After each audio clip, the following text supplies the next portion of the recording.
Төсвийн хүрээний мэдэгдлийн орлого, зарлага хэсэгт аль алинд нь нийгмийн даатгалын сангийн тэтгэвэр тэтгэмж, нийгмийн даатгалын сангийн асуудлууд яригдчих байгаа учраас тодруулж бун дараагийн төсөвдөр ялангуяа энийг анхаарч ажил олох талаар бас нэг хэдийн юм ярихгүй бол болохгүй нэ. За хөгжлийн бэрхшээлтэй хүний нийгмийн даатгалын асуудал байгаа. За хөгжлийн бэрхшээлтэй хүн ажил хийхээр ажил олох чинь 10%, энгийн хүмүүс бол ажил олох 12.5%, хөгжлийн бэрхшээлтэй хүн өөрөө 9.3%, энгийн хүн бол 11.5% төлж байгаа өнөөдөр. За тэгээ нийгмийн даатгалын шимтгэлийг арай бага төлж байгаа нь ашиг тусдаа мэт боловч яг үнэндээ бодит байдал дээр нийгмийн даатгалын шимтгэл төлдөг бусад хүмүүстэй адилхан нийгмийн даатгалын сангаас олгох альва боломжууд ерөөсөй байхгүй нэ гэсэн үг. За нэгдүгээрт юу вэ гэхээр нийгмийн даатгалын сангийн шимтгэлийн хуулиар нийгмийн халамжийн сангаас тэтгэвэр авах биш, нийгмийн даатгалын сангаас тэтгэвэр авах эрх үүсдэг. За сүүлийн 5 жил нийтдээ 36 сар ба түүнээс дээш төлсөн бол хөгжлийн бэрхшээлтэй хүн нийгмийн халамжийн тэтгэврээс нийгмийн даатгал руу шилждэг. Ажил хийх боломж нь жигд биш байхад энэ нөхцөл хангахдаггүй байгаа гэсэн үг байхгүй юу? Ажил хийх гэдэг. Тасралтгүй 5 жил ажил хийдэг хөгжлийн бэрхшээлтэй хүн бас их ховор шүү ер нь л. За амьдрал дээр бол ийм л болчиход байгаа. За дараагийнх нь болохоор хувь тэнцвэрлэн тэтгэвэр тогтоох нь бас биднэрт үйлчлэхгүй, ажиллахгүй байгаад байна. Ер нь бол тэтгэврийн дээд хэмжээ 800 мянга орчим төгрөг байхад хөгжлийн бэрхшээлтэй хүмүүсийн хувь тэнцвэрснээр 540 мянгаыг л авдаг. Та нар өөрсдөө тоо баримтаа мэдчихэл байгаа хэ. За бүрэн тэтгэвэр тогтоох хэсгийг аваад үзэхээр бүрэн тэтгэвэр авах хөгжлийн бэрхшээл эрх үүсэж байгаа хөгжлийн бэрхшээлтэй хүн ер нь байхгүй. 20 жил төлөөгүй шүү дээ. 20 жил ажил хийж байгаа хөгжлийн бэрхшээлтэй хүн гэл ер нь их ховор шүү. Эрүүл мэндийн байдлаараач тэр, нөхцөл байдлаараач тэр.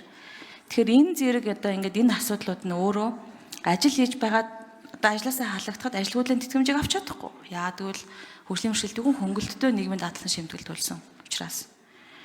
За 12 сар бүтэн цалин авсан хэрнээ цалингийн зээл авч чадахгүй. 12 сар нийгмийн даатгалын шимтгэл төлөгдсөн мөртлөө цалингийн зээлч үүсэхгүй. Банкны зээлч үүсэхгүй. Халамжийн сангийн тэтгэвэр 328 мянга байхад нийгмийн даатгалын сангийн 540 мянга хавцаа байгаа тий. Тэгэхээр ер нь бол энэ ирэх жилүүдэд за ингээд 25, 26, 27 онд энэ асуудлаа шийдэхгүй бол том зургаар дүгнэхээр хөгжлийн бэрхшээлтэй хүний нийгмийн эдийн засгийн эрх гэдэг зүйл бол огт хэрэгжихгүй байна уу даа л гэж дүгнэлт хийх гэдэг юм л да энэ нөхцөл байдлыг аваад үзэхээр.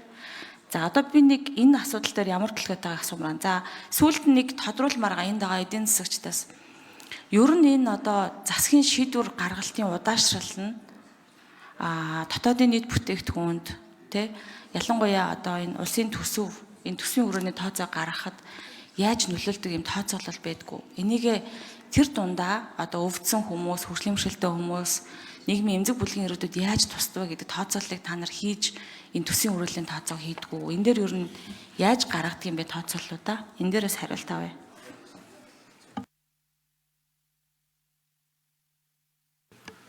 За анги хамгаалсан сайд хариулт өгье.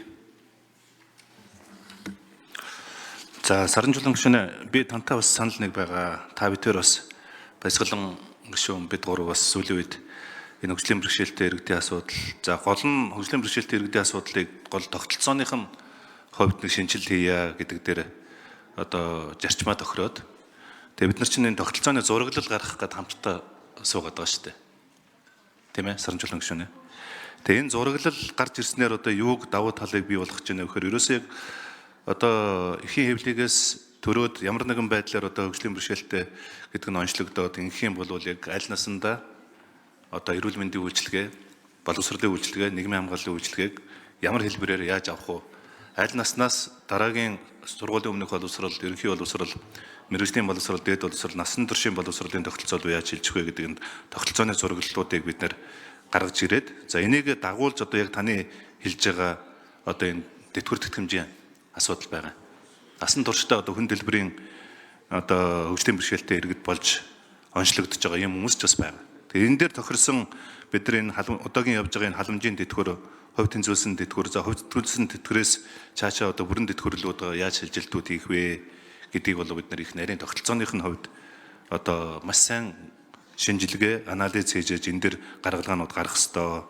Тэгэхээр би таныг тантаа бас нэг зүйлийг л яриад байгаа шүү дээ. Одоо цөмөр ингээд нэг асуудлыг шийдэхдээ нэг юм галуунтраасан байдлаар одоо авч хэлцгээ болж яваа. Тогтолцоогоор нь харьяа, системээр нь харьяа.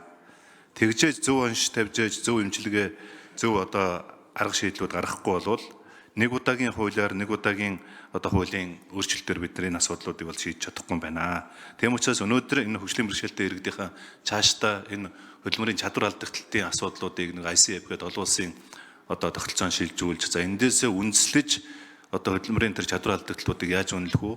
Тэр яаж нөхөн сэргээх үү? Амьдралд одоо яаж бие дааж оролцуулах үү? За энэний дэмжсэн одоо нийгмийн даатгалын тогтолцоо, энийг дэмжсэн одоо үйлдвэрлэлийн бас мөрөгжлийн шалтгааллах өвчний тогтолцоо, энийг дэмжсэн ажил үйлдвэрлэлийн тогтолцоо, энийг дэмжсэн тэтгэмжийн одоо тэтгэврийн тогтолцоонууд нь одоо яг вэ гэдгийг бид нар ингээ ярилцж байна. За удахгүй бод нар улсын хурал дээр одоо тэтгэврийн шинжилэл болон нийгмийн даатгалын одоо энэ тогтолцооны асуудлаар шинжиллийн эргэцэн юг одоо өргөн барихаар ингээ бэлдэж байгаа. Энэ хүрээндээ яг таны сая хөндөж тавьсан одоо асуудал дээр нэлээд томоохон юм одоо бодлогын шийдлүүд оруулж ирнэ гэдэг бас би энд ингээ хэлье гэж бодож байна.